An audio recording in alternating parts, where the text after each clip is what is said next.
سلام بچه‌ها، چطورین؟ خوش اومدین به ویدیو جدید دیگه. من الکاتم. بچه‌ها، زندگی مردم کره شمالی ترکیبی از فقر، تبلیغات جنگرایی به هم دلیل داستان خیلی زیادی درباره کارهایی وجود داره که این دولت برای نشون دادن خودش به عنوان یک کشور واقعی و قهرمان انجام میده.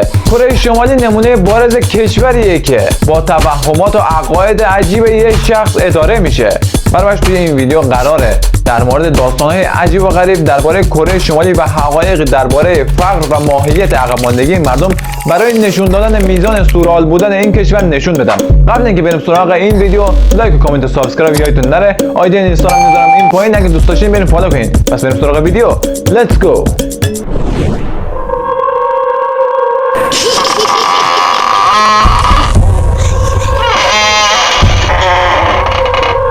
خب بچه‌ها، بریم سراغ یک از اونا که نامه‌نویسی از جانب ابراهام لینکن توی کره شمالی بوده. توهین به مقامات کره جنوبی آمریکا برای کره شمالی تبدیل به عادت شده. تو آوریل 2016 اونا یک قدم جلوتر رفتن و نامه‌ای به نقل از ابراهام لینکن تو قرن 16 به اوباما فرستادن. این نامه در وبسایت‌های داخلی کشور منتشر شد و اسم اونو نصیحت لینکن به اوباما نام گرفت. اونا توی این نامه نوشتن که اوباما مانند لینکن خیالای زیادی تو سر داره و متهم به انبار کردن سلاح هسته‌ایه، در حالی که آمریکا از کره خواسته بود که تسلیحات خودش رو کاهش بده. در این نامه لینکن خودشو زیر اتوبوس پرت کرده بود و گفته بود که مردم آمریکا دیگه گول رئیس جمهور خودشون رو نخواهند خورد.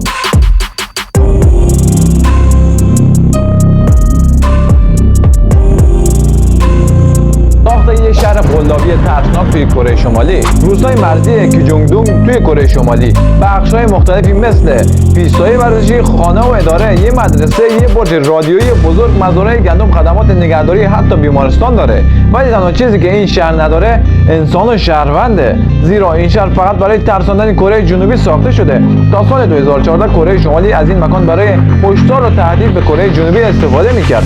سپس هر دو کره با هم توافق کردند که از تبلیغات و تهدید به این شکل دست بردارن.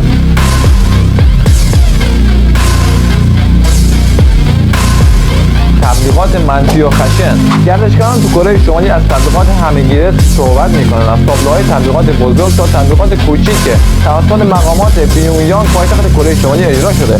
تصاویر خانواده کیم و شکوه اون توی همه جا دیده میشه. این تبلیغات توی مدارس خشونت‌آمیزتر هستند و هدف اونا شستشوی اذهان جوانان نسبت به فلسفه اتکایی به تنفس است. این تبلیغات روی دیوارا دیده میشه که در بیشتر اونا صحنه‌های رفتار مهربانانه رئیس جمهور با مردم به تصویر کشیده شده. توی تبلیغات دیگر کودکان در حال کشتن سربازان آمریکایی هستند.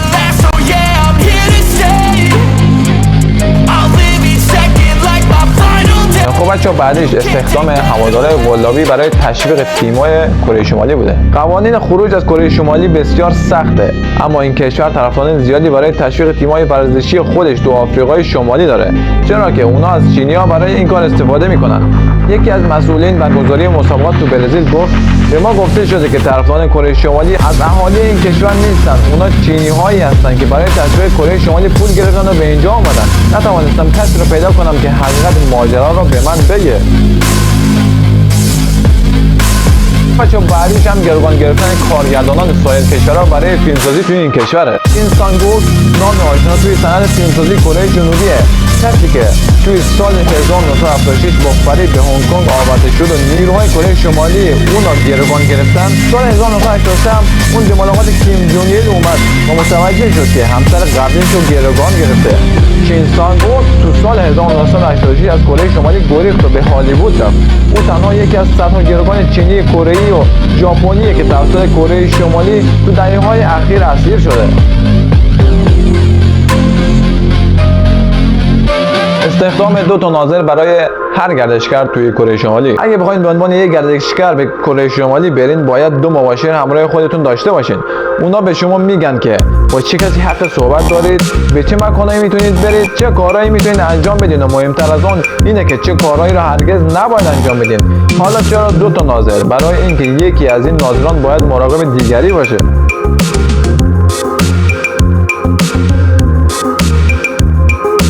اجبار گردشگران برای پر کردن فرم توی این کشور. خروج شهروندان کره از این کشور امری بسیار دشوار و تقریبا نشدنیه. همچنین ورود به کره به عنوان یک گردشگر نیز سختی‌های خودشو داره. وقتی وارد پیونگیانگ میشین باید فرم مبنی بر عدم حمل سلاح قتاله و حمل دارو را امضا کنید. تمام وسایل الکترونیکی خودتون تحویل بدید، زیرا هیچ یک از اینها رو نمیتونید وارد کشور کنید. ساخت هتل قلابی به ظاهر لوکس توی این کشور، ولی کره شمالی فقط به دنبال ظاهرسازیه. برای عالی نشون دادن این کشور دست به هر کاری از جمله ساختن هتل‌های ماکتی میزنه. هتل رویان که به شکل یک موشک بزرگه 105 طبقه داره و یکی از 100 آسمان خراش بزرگ توی جهان محسوب میشه. این هتل 7000 اتاق و 5 رستوران داره، اما هیچ مهمانی برای اقامت توی آن وجود نداره، زیرا به خاطر مشکلات اقتصادی هرگز تکمیل نشده. این هتل دهه هاست که به این شکل باقی مونده. قوانین عجیب برای عکاسی از مجسمه کیم ایل سونگ. کره شمالی قوانین سختی درباره عکاسی از مجسمه‌های کیم ایل سونگ، پسرش کیم جونگ ایل و نوه‌اش کیم جونگ اون داره. بخشی از قوانین به این شرطه که اگه میخواین از این اشخاص عکس بگیرین باید نمای کلی اونا رو، یعنی از سر تا انگشتانشون رو عکس بگیرید. عکس‌های گرفته شده رو نباید پاره کنید یا دور بندازین یا به عنوان کاغذ باطل استفاده کنین. وقتی روبروی مجسمه اون میایستین باید در برابرش تعظیم کنین. ساخت موزه خشونت‌های آمریکا توی کره شمالی. این موزه که در جنوب کره شمالی قرار داره توی سال 2014 به احترام شهروندان دیپیارکی بازگشایی شد که بیرحمانه طی قتل عام سینکون کشته شده بودند، جایی که 35000 نفر طی یک دوره 3 ماهه به قتل رسیدند. تاریخ‌شناسان هنوز نمی‌دونن که در این قتل عام چه اتفاقی افتاد و نقش آمریکایی‌ها در این میان چه بود و حتی اینکه اصلا قتل عامی در کار بوده یا نه.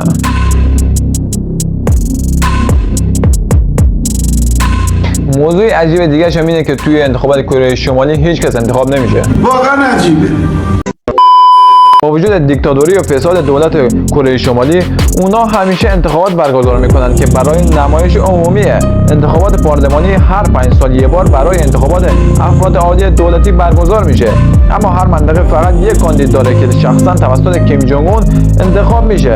هدف از این انتخابات در واقع سرشماریه، پس رأی دادن هم در واقع اجباریه. قوانین رأی دادن در روستاها با دقت بررسی میشه و هر کسی که رأی نده به شدت تنبیه میشه. در آخرین سرشماری در سال 2014 99% و 97% مردم مشارکت داشتند که نسبت به سال 2009 1% افت داشته. اون انتخابات به دلایل نامشخص 1 سال عقب افتاد.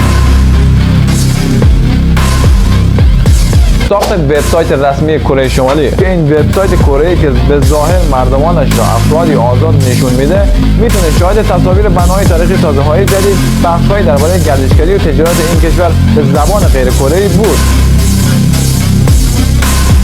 این وبسایت برای خارجی هاست، زیرا کره شمالی یا اینترنتی نداره یا اینترنت اون خیلی ضعیف و محدوده. توی این وبسایت تبلیغات کاملا استاندارد کره شمالی مربوط به پیروزی افتخارآمیز اونا توی جنگ، بهره‌مندی از سربازانی شجاع و حمله به کشتی‌های آمریکایی و غیره به نمایش گذاشته شده.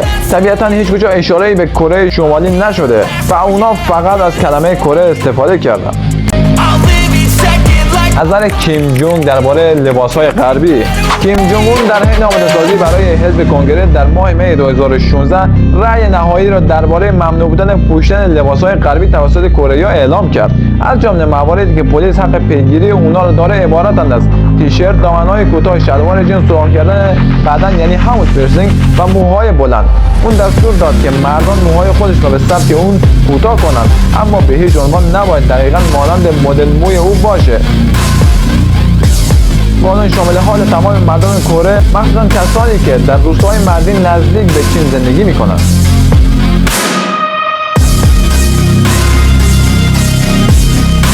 70 سال جنگ بی‌پایان کره شمالی با کره جنوبی. جنگ جهانی دوم قسمت شمالی کره توسط نیروهای شوروی و قسمت‌های جنوبی اون توسط نیروهای آمریکایی از وجود ژاپنیا پاکسازی شد. تو کره جنوبی حکومت غربگرا و تحت سلطه آمریکا شکل گرفت و حکومت کره شمالی نیز پیرو خط کمونیست‌های شوروی شد. زمانی که کره شمالی و جنوبی برای متحد شدن تلاش کردند، هیچ زمینه مشترکی بین یکدیگر پیدا نکردند. فضای ملتهب بین این دو تو سال 1950 جنگی به راه انداخت که آتش بس اون تو سال 1953 به وقوع پیوست. تاکنون هیچ قرارداد صلح رسمی بین این دو کشور امضا نشده. ادعا در مورد آمار سواد 100% مردم این کشور. تحصیل در کره شمالی اهمیت بسیار بالایی داره، به طوری که تحصیل مردم این کشور در تمام مقاطع تحصیلات پیشرفتانی ابتدایی، متوسطه و عالی رایگانه. اما انتظار وجود کمبود و خلل در سیستم آموزشی کره شمالی امری دور از انتظار نیست، خصوصا زمانی که حرف از روابط بین الملل توی مسائل آموزشی به میان میاد. علاوه بر اون برخی از شرایط دانش آموزان مجبور به تهیه ملزومات تحصیل و غیره از طریق کار برای دولت هم. با این وجود آمار سواد توی کره شمالی بالاست. مجاز بودن تنها 28 مدل مو توی کره شمالی. گفته میشه که مدل موی افراد اطلاعات زیادی در مورد سلایق تیپ شخصیت اونا بیان میکنه، اما این موضوع توی مردم کره شمالی صدق نکرده و اونا در انتخاب مدل مو محدودن. زنان متأهل دامنه انتخابی بیشتری نسبت به زنان مجرد دارند، زیرا زنان مجرد در کره شمالی اجازه دارند که فقط مدل موی کوتاه را انتخاب کنند. مردان مجرد نیز اجازه ندارند موی خودشون را بیشتر از 1.5 اینچ بلند کنند.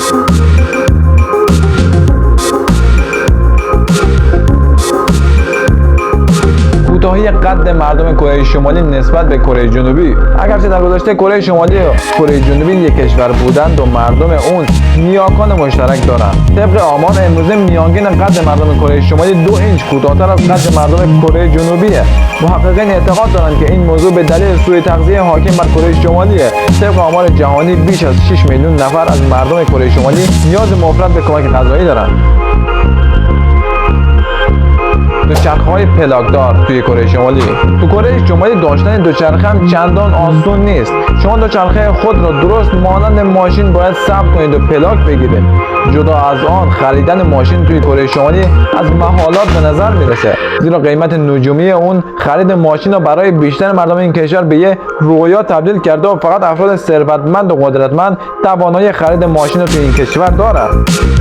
قانون حبس 3 نسل از مجرمان. دیگه به درد نمیخوره این دنیا. این مورد یکی از باور نکردنی‌ترین موارد لیستمونه که به خودش اختصاص داده. اگه تو کره شمالی شخص مرتکب جرم بشه، 3 نسل از خاندان اون غیر از خودش که عبارتند از فرزندان، والدین و پدربزرگ اونا نیز وارد زندان خواهند شد و هیچ کس حق اعتراض به این قانون ترسناک نداره. دستگیر کردن افراد کاملا بیگناه به دلیل جرایم سایر افراد خانواده از عجیب‌ترین قوانینه که توی کره شمالی حاکمه. خب بچه‌ها، اینم بود از ویدیوی امروز. امیدوارم این ویدیو براتون جالب بوده باشه و یکم به اطلاعاتتون افزوده شده باشه. قبل اینکه خداحافظی کنم لایک، کامنت و سابسکرایب یادتون نره. آیدی اینستاگرام میذارم این پایین، اگه دوست داشتین برین فالو کنین. تا ویدیو بعدی فعلا خداحافظ.